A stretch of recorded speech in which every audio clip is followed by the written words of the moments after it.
The message arrived on a Tuesday morning when most of Earth was still sleeping.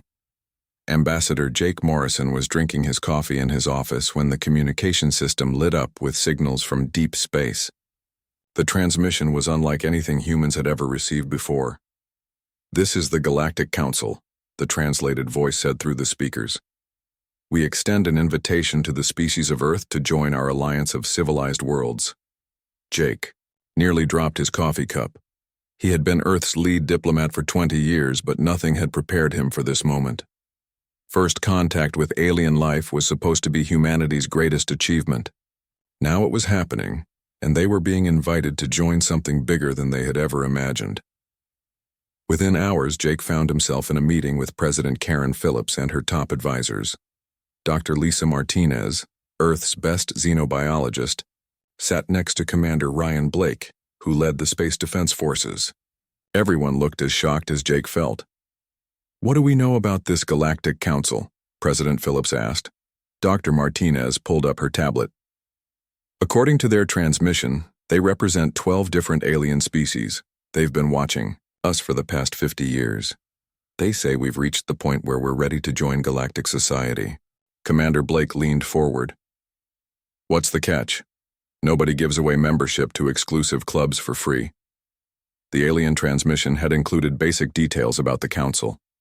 There were the Zephyrians, who looked like giant lizards and controlled the largest military fleet in the galaxy. The Valdari were small gray beings with massive heads who claimed to be the smartest species alive. The Crystalline Collective was made up of living rock creatures who had existed for millions of years. "They want us to come to their space station," Jake said. "A place called Nexus Prime. They'll explain the membership terms there." President Phillips looked around the room. "Recommendations?" "We have to go," Dr. Martinez said immediately. "This is the opportunity of a lifetime. We could learn things that would advance human civilization by thousands of years." Commander Blake was more cautious. "Or we could be walking into a trap. We know nothing about these aliens or their real intentions." Jake understood both points of view. The aliens had shown they possessed technology far beyond human capabilities. Their space station was orbiting a planet in a star system 40 light years from Earth. Yet somehow, they could communicate with Earth in real time and had promised to transport human representatives there safely. "I think we should accept," Jake said finally. "But we go in prepared and alert." 3 weeks later, Jake stood on the bridge of a ship unlike anything humans had ever built. The aliens had sent a transport vessel to collect Earth's diplomatic team. The ship was beautiful, with smooth curves and a hull that seemed to shift colors in the light. The alien captain was a Valdari named Quexil. He was only 4 feet tall with pale gray skin and eyes that looked too large for his head. He spoke perfect English, though Jake suspected this was thanks to some kind of translation device. "Welcome aboard," Quexil said, in a voice that sounded almost bored. "The journey to Nexus Prime will take 3 of your days. Please make yourselves comfortable in the quarters we have prepared." Jake's team consisted of Dr. Martinez, Commander Blake, and 3 other specialists. As they traveled through space faster than light, they studied everything they could about their hosts. The ship's technology was impressive, but Jake noticed something odd. The aliens seemed to treat the humans like tourists rather than equals. When they arrived at Nexus Prime, Jake's breath caught in his throat. The space station was enormous, easily the size of a large city. It orbited a gas giant with beautiful rings, and Jake could see ships from many different species docked at various ports. The council chamber was even more impressive. Representatives from 12 alien species sat in a circle around a central platform where Jake and his team were instructed to stand. The room felt designed to make visitors feel small and insignificant. War Chief Caxmore of the Zephyrians spoke first. He was 8 feet tall with scaled skin and eyes like a snake. "Humans of Earth," he said in a voice that rumbled like thunder, "you have reached the minimum level of development required for council membership." Jake tried not to show how insulting that sounded. Minimum level? Prime Scholar Zelthara of the Valdari continued the presentation. Her voice was high and musical, but her words carried a clear message of superiority. Your species shows potential, despite obvious limitations. We offer you junior membership in our alliance. The terms were explained in detail. Earth would provide raw materials from their solar system. Humans would work in mining operations and basic manufacturing. In return, the Council would share some of their simpler technologies and protect Earth from hostile alien species. You will learn much from us, said Crystal Voice harmonious tone from the Crystalline Collective. The living rock creature's words echoed strangely in the chamber. Your young species has much growing to do. Jake felt his team's frustration, but he kept his expression neutral. Dr. Martinez's research had suggested that several Council species were thousands of years more advanced than humans.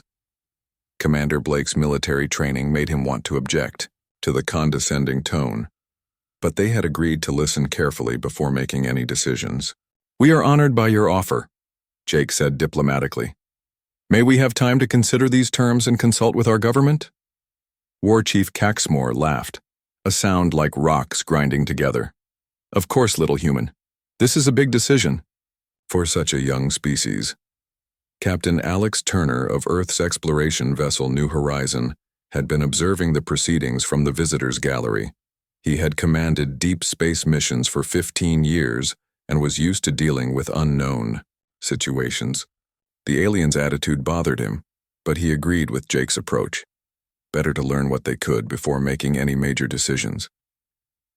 That evening, Jake's team met in their assigned quarters aboard Nexus Prime. The rooms were comfortable but clearly designed for beings much taller than humans. Everything felt slightly too big, another subtle reminder of their supposedly inferior status. I don't like this, Commander Blake said bluntly. They're treating us like children applying to join the adults club.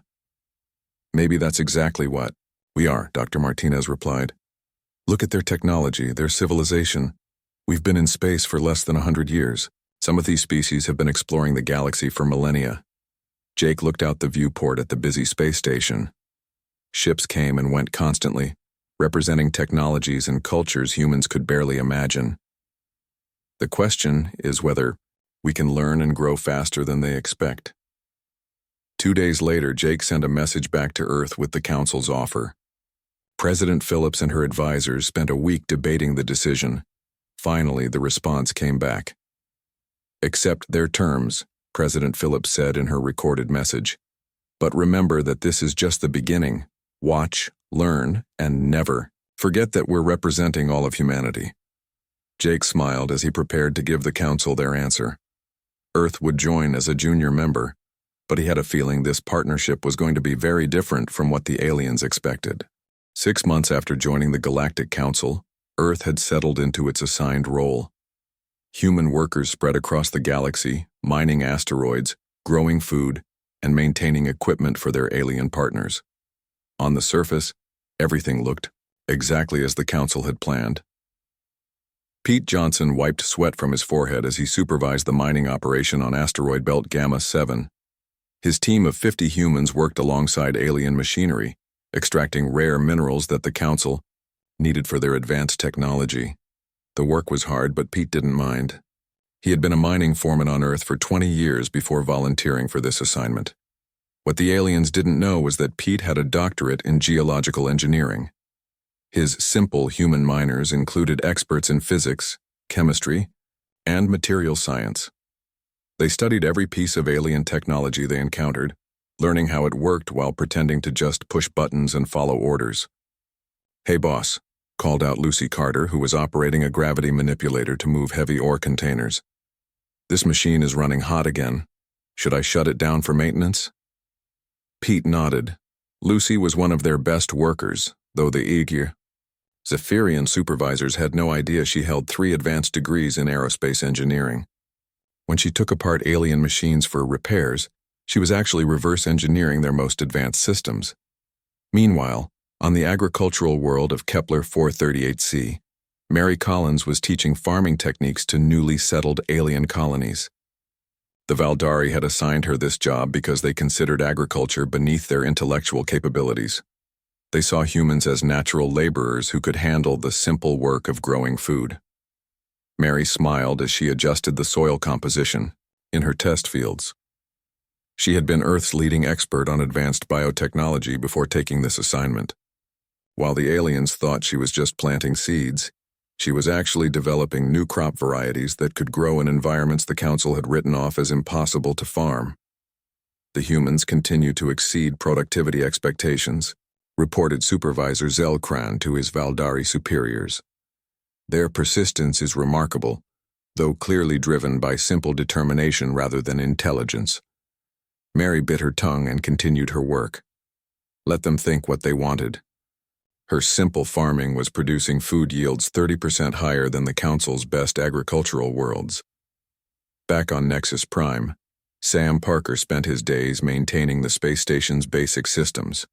The aliens had given him this job because they needed someone to crawl through the smaller maintenance tunnels that were too cramped for larger species. They saw him as a useful tool, nothing more. Sam carefully connected his diagnostic equipment to the station's main computer core. The aliens assumed he was just checking for system errors, but Sam was actually mapping the entire network. Every day, he learned more about how Galactic Council technology really worked. His tablet beeped softly with an encrypted message from Earth. The communication looked like a routine maintenance report, but hidden inside was intelligence data that Sam had been gathering for months.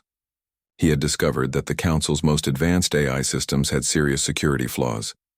With the right knowledge, someone could potentially access any system in the galaxy. In another part of the station, Communications Officer Nina Walsh was handling message routing between Earth and the Council worlds. The aliens considered this simple clerical work, perfect for a primitive human. They had no idea that Nina had been Earth's top cryptanalyst before volunteering for this assignment. Every message that passed through her station was scanned and analyzed. Nina had identified several concerning patterns in Council communications.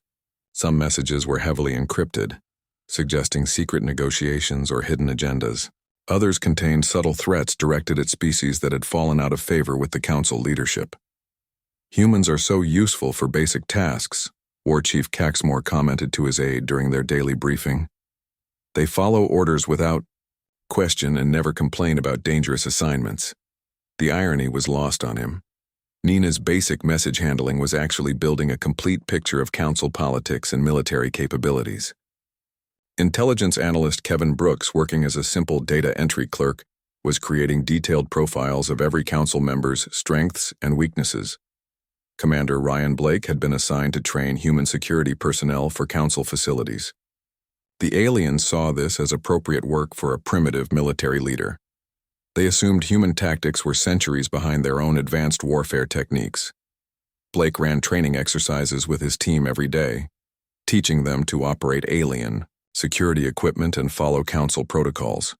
What the aliens didn't see was the advanced combat training happening during off-duty hours. Blake's security team was actually an elite special forces unit, learning everything they could about alien weapons and defenses. Your humans show admirable dedication, Supervisor Tanix told Blake after watching a training session.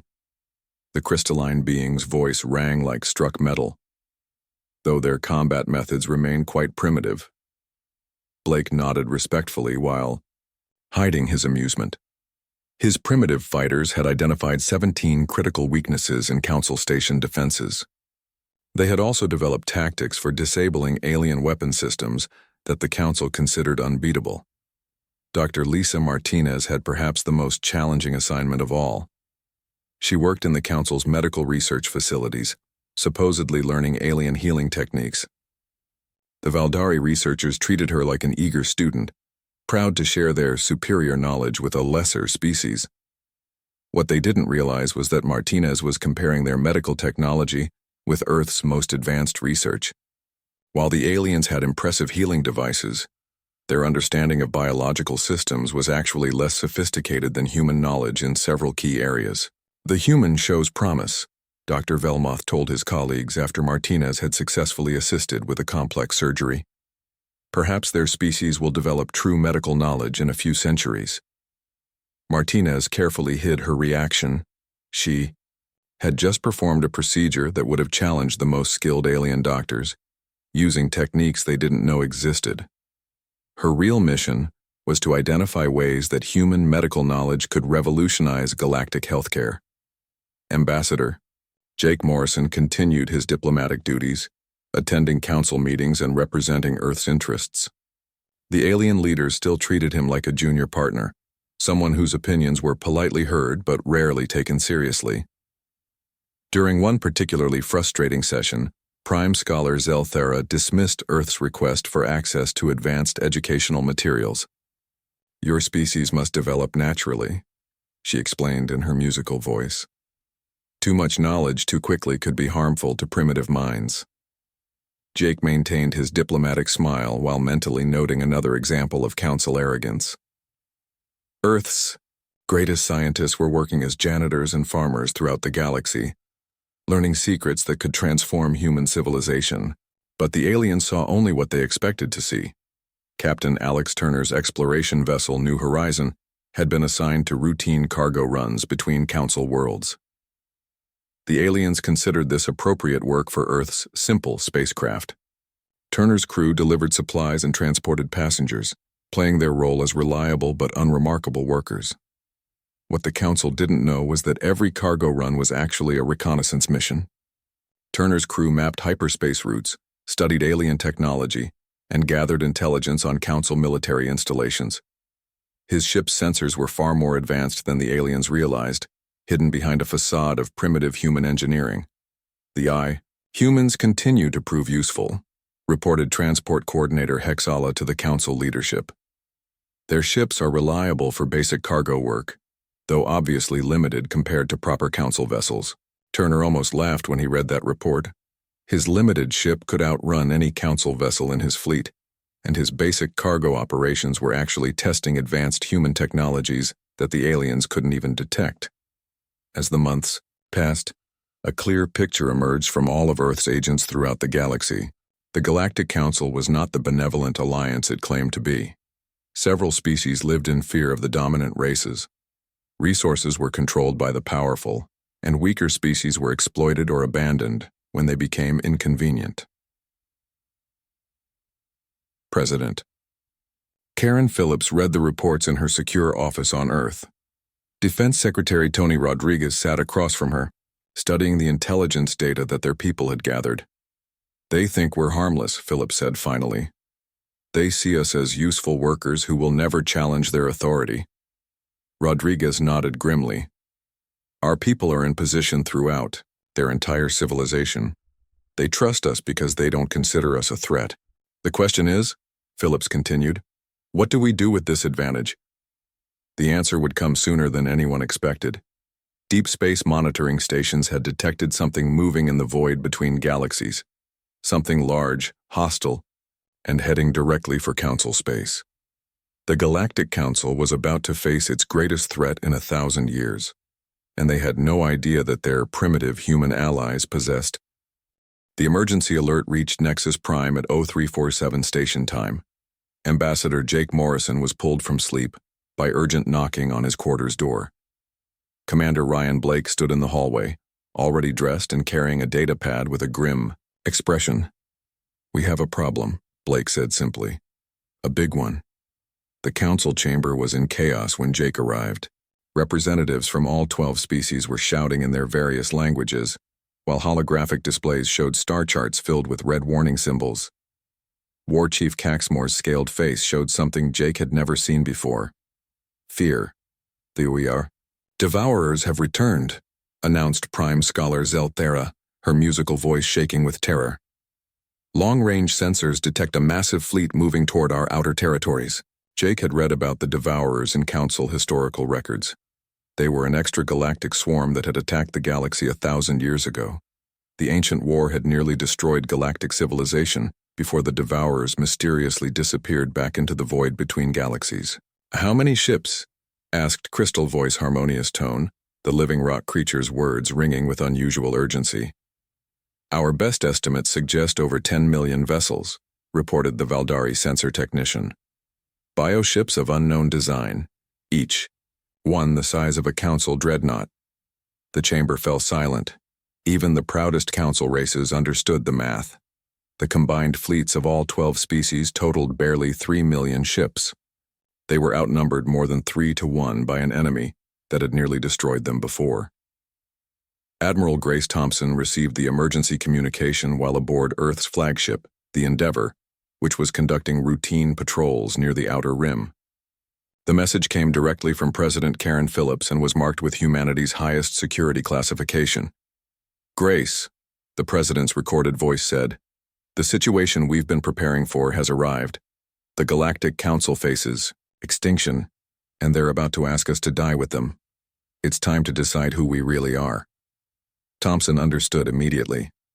For months, Earth's leaders had been planning for this moment. They had hoped it would never come, but they were ready. On Nexus Prime, the Council was reaching desperate conclusions. War Chief Caxmore addressed the assembly with the tone of a general who had already accepted defeat. "Our combined fleets cannot stop this invasion," he declared. "We must evacuate the core worlds and retreat to the outer rim. Perhaps we can survive until the Devourers move on to other targets." "Unacceptable," replied Elder Vexthar of the Ancients. "Millions of worlds would be consumed, trillions of lives lost." Prime Scholar Zelthara pulled up tactical projections. "Computer models show a 12% chance of survival if we commit all forces to a defensive action. However, we would need additional ships to delay the advance long enough for evacuation." All eyes turned toward the human section of the Yar chamber. Jake felt the weight of their expectations and understood what was coming next. "Earth's fleet could provide the additional time we need," War Chief Caxmore said with obvious reluctance. "Human ships could engage the Devourer advance forces while our main fleets prepare defensive positions." The translation was clear. The Council wanted humanity to sacrifice themselves as cannon fodder, while the important species escaped to safety. "We are honored that you would consider Earth's forces worthy of such a vital mission," Jake replied diplomatically.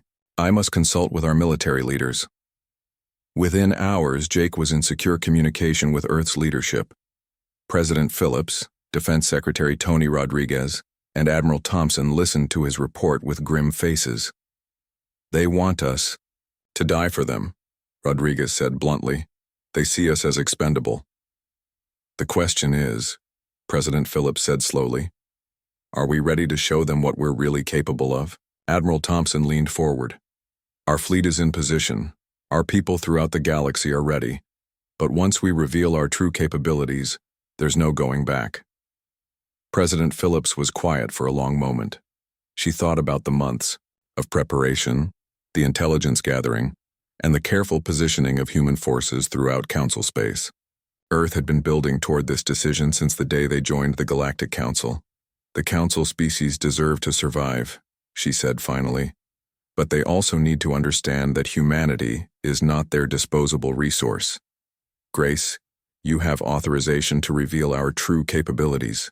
"Understood, Madam President," Thompson replied. "It's time to stop playing nice." Back on Nexus Prime, Jake delivered Earth's response to the assembled Council. "Humanity accepts this mission," he announced. "Our fleet will move to intercept the Devourer advance forces." War Chief Caxmore actually looked relieved. "Your sacrifice will be remembered with honor, human ambassador." Jake smiled slightly. "I don't think sacrifice will be necessary, War Chief. But thank you for the sentiment." The Zephyrian looked confused, but there was no time for questions. Long-range sensors showed the Devourer fleet had accelerated and would reach the outer territories in less than 72 hours. Dr. Lisa Martinez received her orders while working in the medical research facility. The coded message looked like a routine supply request, but she understood its real meaning. Phase 2 was beginning. She quietly sent similar messages to Sam Parker, Nina Walsh, Kevin Brooks, and dozens of other Earth agents throughout the galaxy. Each message contained the same simple instruction: time to stop pretending. Sam Parker was performing maintenance on Nexus Prime's primary computer systems when his message arrived.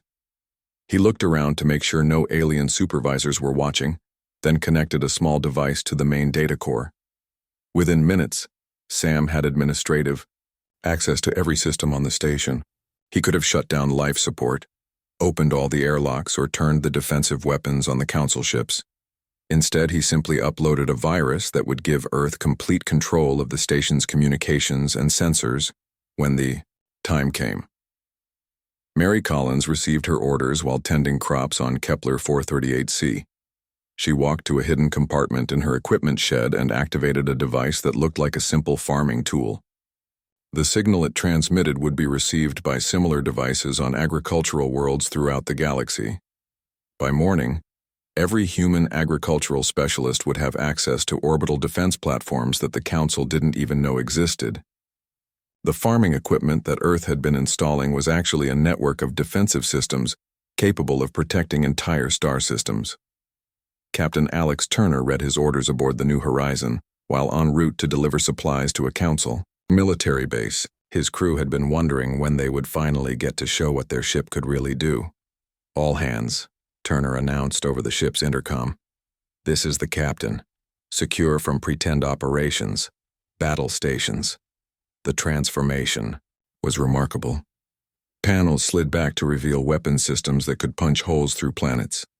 The ship's hull shimmered as advanced armor plating emerged from hidden compartments.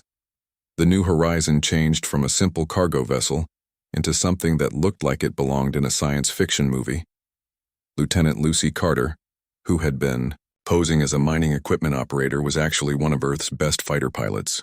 She received her orders while supervising ore extraction on asteroid belt Gamma 7. Within an hour, she was aboard a combat ship that had been disguised as a mining shuttle. All across the galaxy, similar transformations were taking place. Human workers revealed themselves as soldiers, scientists, and specialists. Simple Earth technology unfolded into weapons and defenses that made Council equipment look primitive. Admiral Thompson stood on the bridge of the Endeavour as reports came in from human agents throughout the galaxy. Every piece was in position. Every system was ready. "Signal from Earth Command," reported Communications Officer Kate Williams. "Final authorization received. We are cleared to engage." Thompson nodded and opened a channel to the human fleet. 200 ships that the Council believed were simple exploration and cargo vessels waited for her orders. "This is Admiral Thompson to all Earth forces," she said clearly. "Operation Revelation is now active. Show them what humanity can really do." The response was immediate. Across the galaxy, human technology came online. Ships revealed their true capabilities. Hidden weapons platforms activated. Communication networks that spanned the entire galaxy began coordinating humanity's response to the Devourer threat. On Nexus Prime, Ambassador Jake Morrison received a priority message from Admiral Thompson. The time had come to inform the Galactic Council that their junior partners were about to save their civilization. But first, humanity would show the galaxy what Earth had been politely hiding for the past 6 months. The first sign that something had changed came when the Zephyrian fleet tried to contact the human ships approaching the battle zone. War Chief Caxmore expected to give final orders to his expendable allies, but what appeared on his view screen made him question his own eyes. The human vessels looked nothing like the simple cargo ships and exploration craft the Council had seen before. Where there had been plain metal hulls, there were now sleek curves covered in armor that seemed to bend light around it. What had appeared to be basic sensor arrays were revealed as weapon systems that pulsed with contained energy. "Human fleet. This is Zephyrian Command," Caxmore transmitted, his voice uncertain. "Please confirm your vessel configurations. Our sensors are showing impossible readings." Admiral Grace Thompson's voice came back calm and confident. "Zephyrian Command, this is Admiral Thompson of the Earth Defense Force. Our ships are operating within normal parameters. We're ready to engage the enemy." Commander Ryan Blake stood beside Thompson on the bridge of the Endeavour. Through the viewports, he could see the Devourer fleet approaching like a dark cloud that blotted out the stars. Each bioship was massive, easily the size of a Council dreadnought. But there were so many of them that they seemed to fill the entire space between star systems. "Enemy contact in 30 minutes, reported Lieutenant Kate Williams from the sensor station. "I count 47,000 Devourer vessels in the advance force." The Zephyrian fleet numbered less than 800 ships. By any reasonable calculation, they were facing total destruction. The Council species had accepted this as inevitable, planning only to delay the enemy long enough for their people to escape. But Admiral Thompson had very different plans. "All human vessels, this is Endeavor," she announced. "You are cleared to engage with full capabilities. Show them what Earth has been building." Captain Alex Turner received the transmission aboard the New Horizon. His ship had spent months pretending to be a simple exploration vessel, but now its true nature was revealed. The hull reconfigured itself as weapon systems came online. What had looked like cargo bays opened to reveal launch tubes for weapons that existed nowhere else in the galaxy. "This is Turner to all fighters," he transmitted. "Lucy, take your squadron and show these bioships what human engineering can do." Lieutenant. Lucy Carter had been flying fighters since she was 18 years old. For the past 6 months, she had pretended to operate mining equipment while secretly studying alien combat techniques. Now she was back in her element, leading a squadron of craft that moved like nothing the galaxy had ever seen. Her fighter didn't just fly through space, it danced. The ship twisted and turned in ways that should have been impossible, using gravitational manipulation systems that Earth had developed in secret. While Devourer bioships lumbered forward like ancient battleships, Lucy's squadron moved like hummingbirds made of metal and energy.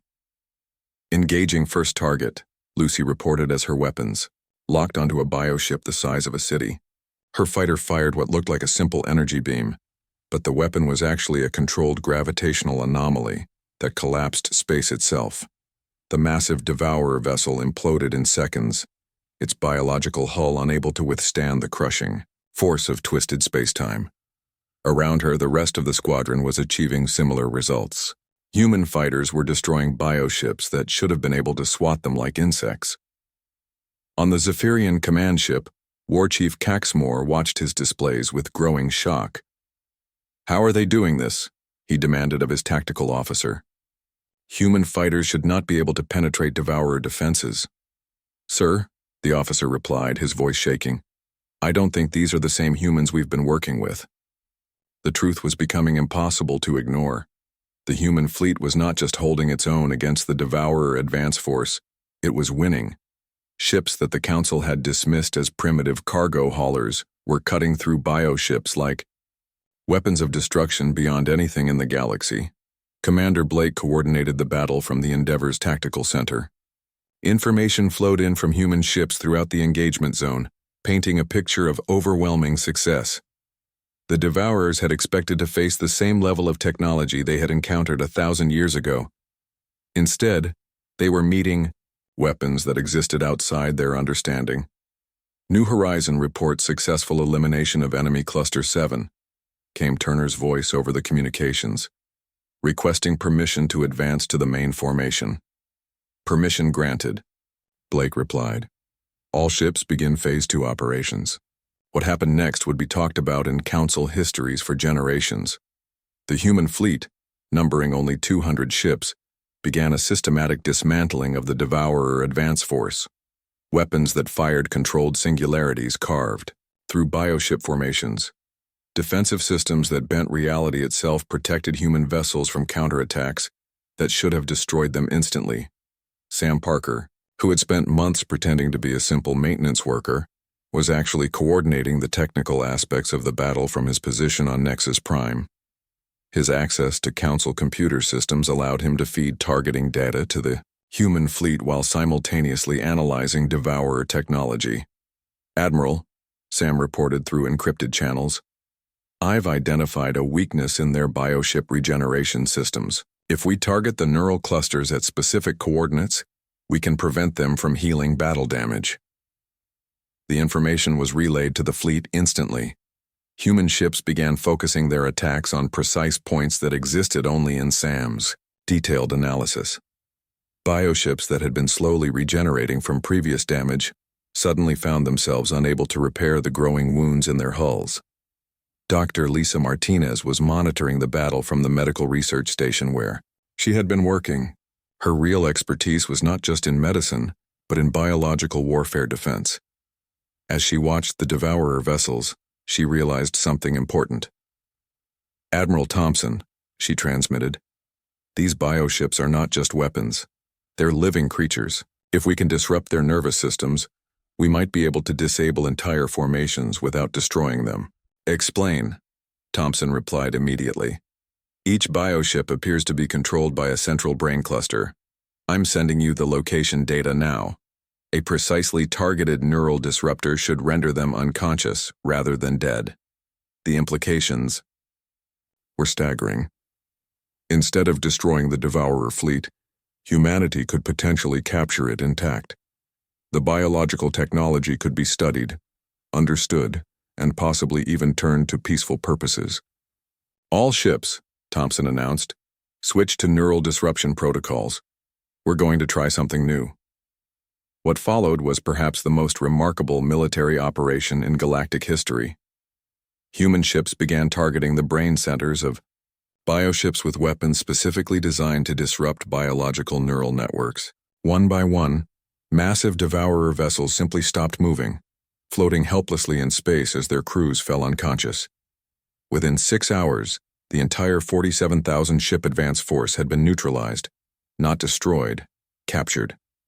The bioships floated in neat formations, their crews alive but harmlessly unconscious, while human vessels moved among them like shepherds tending a flock. War Chief Caxmore sat in stunned silence on his command bridge. His tactical displays showed impossible numbers. The human fleet had not lost a single ship, not one.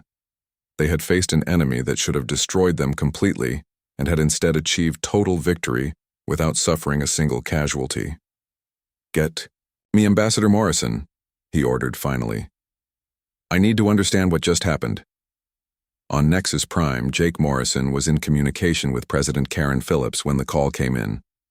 Earth's leader looked pleased but not surprised by the battle results. "I think it's time for a full explanation," Phillips said with a slight smile. "The Council needs to understand who they've really been working with." Jake nodded and opened the communication channel with the Zephyrian commander. Caxmore's scaled face filled the screen, showing an expression Jake had never seen before. Humility. "Ambassador Morrison," the war chief said slowly, "I believe we need to discuss the true nature of human capabilities." "Yes," Jake replied calmly. "I think we do. But first, let me introduce you to someone." The screen split to show President Phillips sitting in her office on Earth. Behind her, through the windows, the lights of humanity's greatest cities sparkled in the darkness. "War Chief Caxmore," Phillips said formally, "I am President Karen Phillips of Earth. I think it's time we had an honest conversation about this partnership."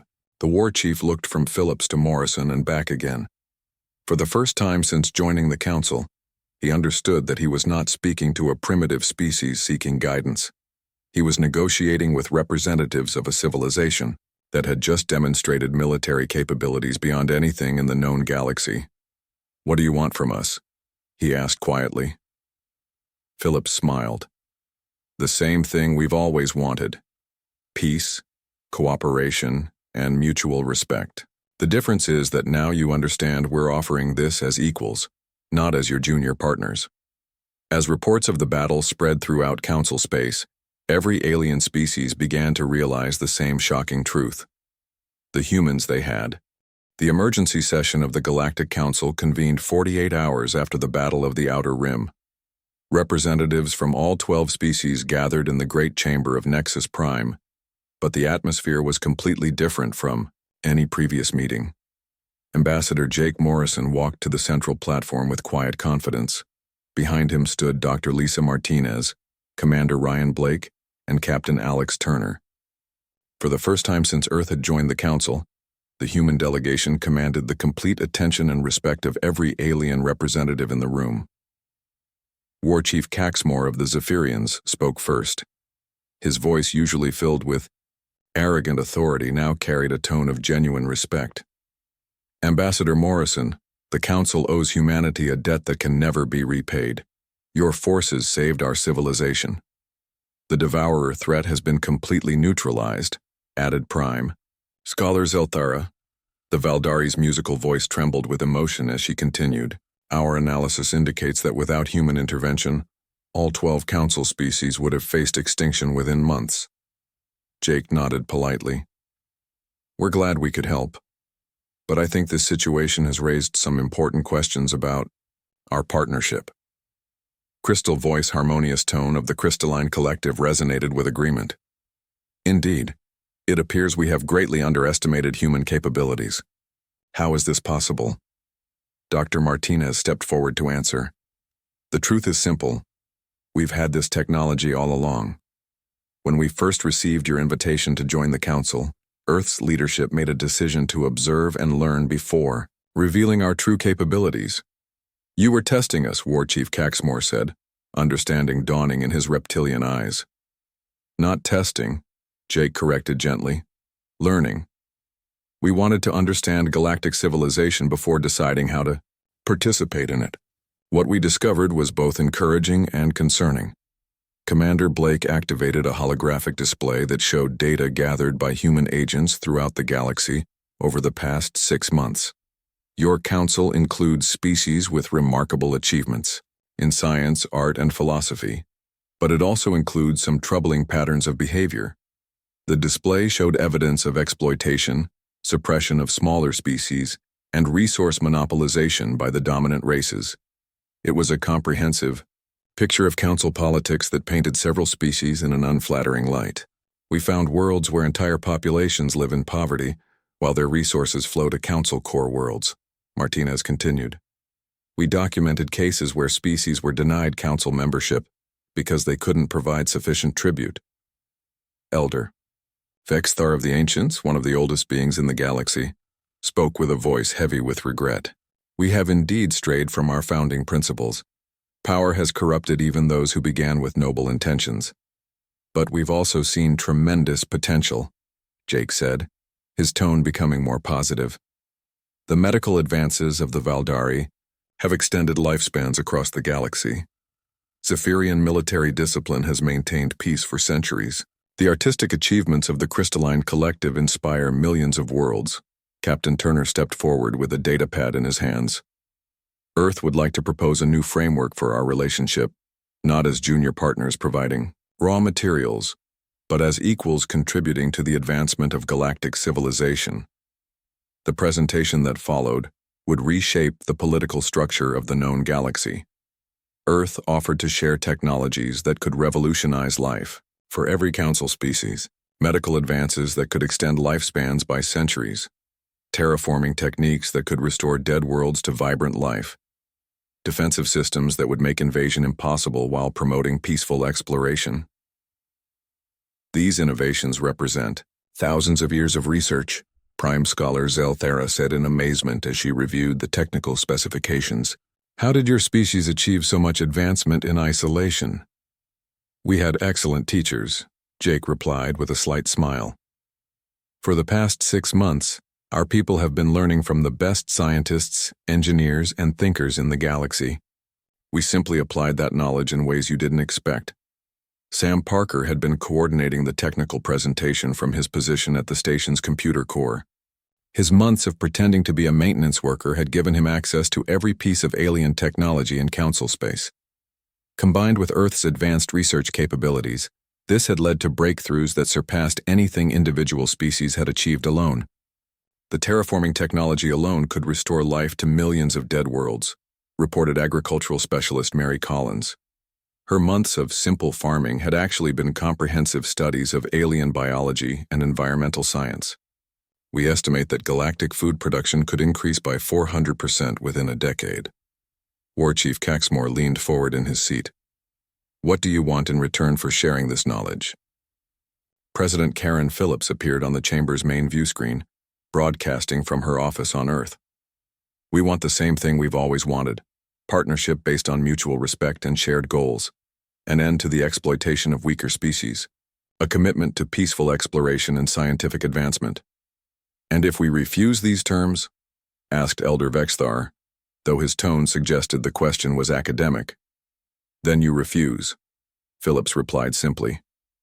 Earth will continue to develop and explore on our own, but we believe cooperation serves everyone's interests better than isolation. The discussions that followed lasted for 3 days. Species that had dominated council politics for millennia found themselves negotiating with humans as equals. The power structure that had existed for centuries was crumbling, replaced by something that none of them had expected.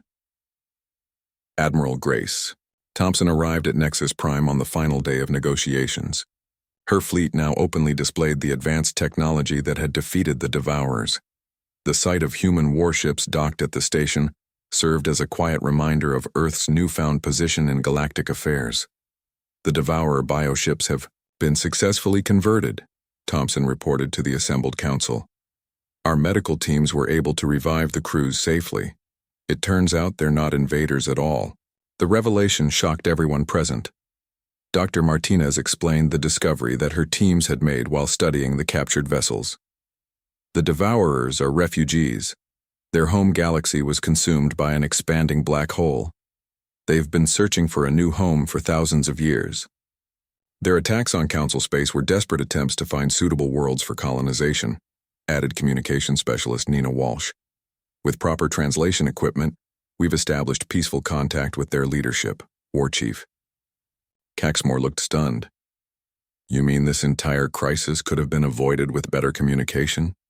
Exactly, Jake confirmed. The Devourers are actually quite peaceful when they're not facing extinction. They possess biological technologies that could benefit everyone if shared freely. Over the following weeks, the new partnership took shape. The Galactic Council was restructured as an alliance of truly equal partners. Species that had been marginalized were invited to participate fully. Resources were redistributed more fairly, and advanced technologies were shared for the benefit of all. Earth's agricultural specialists worked with Devourer bioengineers to develop farming techniques that could feed entire star systems. Human, medical researchers collaborated with Valdari scientists to create healing technologies that seemed almost miraculous. Zephyrian military discipline combined with human strategic thinking to create defense forces capable of protecting the galaxy from any threat. President Phillips addressed the new Galactic Alliance from the rebuilt council chamber, now expanded, to accommodate representatives from 37 different species instead of the original 12. 6 months ago, humanity was invited to join galactic civilization as a junior partner, she said to the assembled delegates. Today, we stand together as equals, united in our commitment to peace, exploration, and the advancement of all intelligent life. Ambassador Morrison stood beside representatives who had once dismissed humans as primitive workers. Now they sought Earth's advice on everything from technological development to diplomatic relations. The transformation was remarkable, but Morrison knew it was just the beginning. Captain Turner's exploration vessel New Horizon was preparing for its first official mission under the new alliance. Instead of pretending to be a simple cargo ship, it would now serve as flagship for a joint expedition to the Andromeda Galaxy, carrying representatives from a dozen different species. It's strange, Turner confided to his crew as they prepared for departure. 6 months ago, they thought we were barely capable of spaceflight. Now they want us to lead them to another galaxy. Lieutenant Lucy Carter, who had gone from pretending to be a minor to becoming the Alliance's chief flight instructor, smiled as she ran final checks on her fighter squadron. Maybe they finally understand that being polite doesn't mean being weak. As the New Horizon departed Nexus Prime for its historic mission, the station's residents watched from observation decks throughout the facility. Humans worked alongside Zephyrians, Valdari, Crystallines, and even the newly integrated Devourers, all united in the common goal of peaceful exploration. Sam Parker, now serving openly as the station's chief technology officer,